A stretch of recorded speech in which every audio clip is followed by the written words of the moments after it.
Salut tout le monde.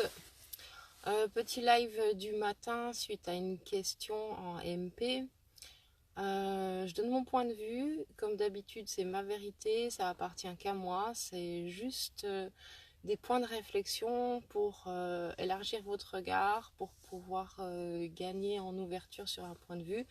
Donc, c'est pas une vérité absolue. C'est que mon point de vue du moment et pour autant, il peut changer dans le temps.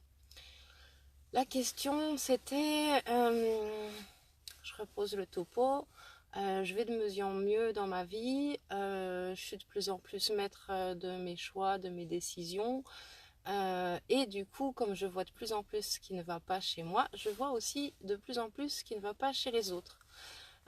Du coup, la question c'est, est-ce que vouloir le bonheur me rend rigide?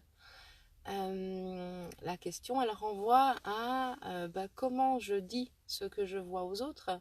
Donc, si je viens pointer chez l'autre ce que je crois qu'il ne va pas, alors que l'autre ne m'a rien demandé, ne m'a pas demandé ni de conseils ni de point de vue, clairement, c'est une forme d'ingérence. On n'a pas à se mêler de la réalité des autres. De plus, tout le monde a toujours raison dans sa propre réalité en fonction de qui il est, de son vécu et de ses structures inconscientes, de son conditionnement. Ça renvoie à la question ce qui m'appartient et ce qui ne m'appartient pas. Dans quelle mesure j'ai le droit de faire du feedback à l'autre? Eh bien, je peux toujours en faire de mon point de vue à moi. Quand je dis tu fais ça, c'est accusateur et je pointe quelque chose qui est de l'ordre d'un jugement. Quand je dis je ressens, je vis ça, quand toi tu te comportes comme ça, je parle juste de moi. Donc, ce que je vous invite à faire, c'est à parler de vous, de votre ressenti. Après, et ça c'est le point vraiment important de réponse à cette question, comment l'autre reçoit votre ressenti, votre point de vue, votre vécu du moment, ça ne vous appartient pas. Il y aura toujours, et ça je le répète en coaching 1001 fois par jour, il y aura toujours dans la vie des gens pour adorer ce que vous faites, adorer qui vous êtes, et des gens pour détester ce que vous faites, détester qui vous êtes, et des gens pour en avoir rien à foutre. Vous ne ferez jamais l'unanimité. Donc, ça renvoie au triangle de Karpman, à savoir le positionnement victime, sauveur, bourreau. Quoi que vous fassiez, vous pouvez toujours passer pour une victime aux yeux des autres, vous pouvez toujours passer pour un bourreau aux yeux des autres et vous pouvez toujours passer pour un sauveur aux yeux des autres. Attention à la réflexion, loin de moi l'idée de sauver les autres, mais j'ai quand même envie de leur montrer ou de leur témoigner de ma réalité, comment elle est plus forte que les autres. Alors à cette question-là, il y a un choix qui s'impose qui est qu'est-ce que tu veux? Est-ce que tu veux avoir raison ou est-ce que tu veux être heureux? Et du coup, quand on veut avoir raison, on monte en symétrie avec l'autre, à faire un combat d'arguments sur ma réalité est plus réelle que la tienne. Et là, c'est clairement violent de s'immiscer dans la vie de l'autre.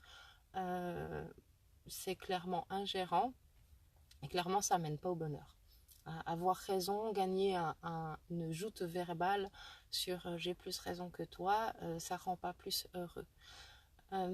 L'autre point, quand je vois quelque chose qui est dysfonctionnel chez l'autre, si j'ai pas été invitée à donner mon point de vue, à donner un conseil, je vous renvoie à cet adage qui dit toute vérité n'est pas bonne à dire. Les gens, quand ils sont prêts à entendre ce qu'ils ont besoin d'entendre pour grandir, ils sont demandeurs. Ils ont besoin de feedback et ils sont les premiers à questionner leur entourage.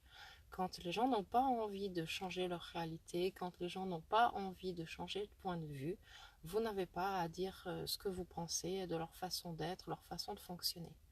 Par contre, quand on est en relation avec quelqu'un, une relation étroite, une collaboration, une amitié, un couple, on peut toujours questionner et demander, moi il me semble qu'il y a quelque chose qui est peut-être souffrant pour toi, est-ce que tu veux bien que je t'en parle?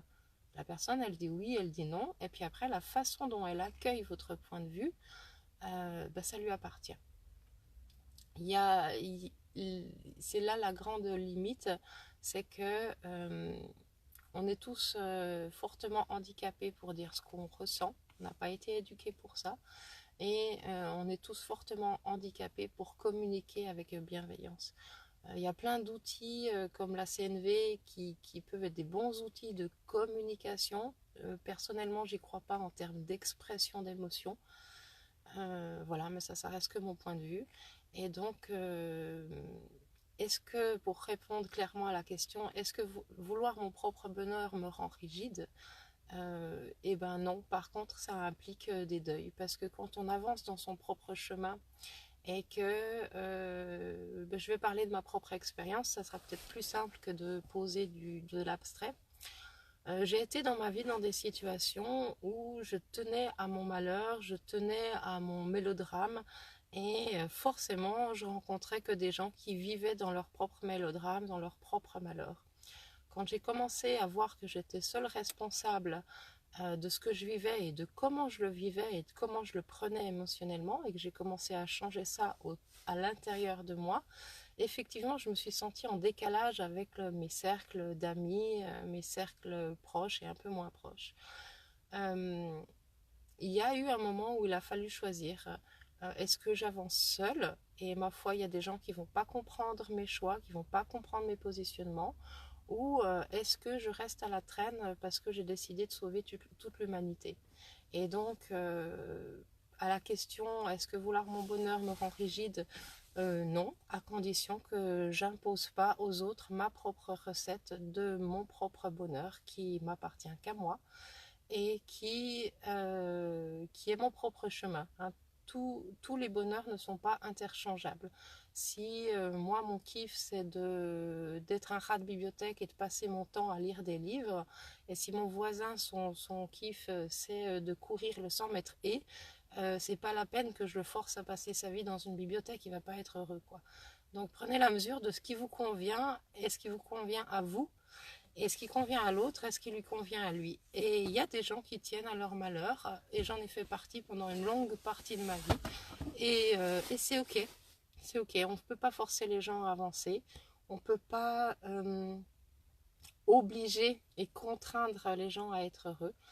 Et donc, avancez votre propre chemin, faites les choses pour vous, positionnez-vous pour vous-même, faites vos choix, actez-les, affirmez-les, et peut-être que c'est comme ça que vous aurez de l'influence sur les autres. Hein. Il y a cet adage qui dit, qui vient de la Bible, hein, qui est sers-toi toi-même et non, aide-toi toi-même et le ciel t'aidera. Ça va dans ce sens-là. Déjà, vous prenez soin de vous, et quand vous prenez soin de vous, vous rayonnez pour les autres. Et c'est comme ça qu'on peut être potentiellement inspirant ou source d'exemple pour les autres. Donc voilà, j'espère que ça répond à la question. S'il y a des points qui ne sont pas clairs, eh ben, n'hésitez pas à commenter. Moi, ça me donne des points de vue pour rebondir, pour faire d'autres vidéos. Si vous avez envie de suivre tout ça, ben, je vous invite à liker notre page Facebook sur 3volutions. Vous pouvez aller voir notre site 3volutions.fr, et vous pouvez également vous inscrire à la chaîne YouTube. Voilà, et ben, je vous embrasse, je vous souhaite une bonne journée. Salut!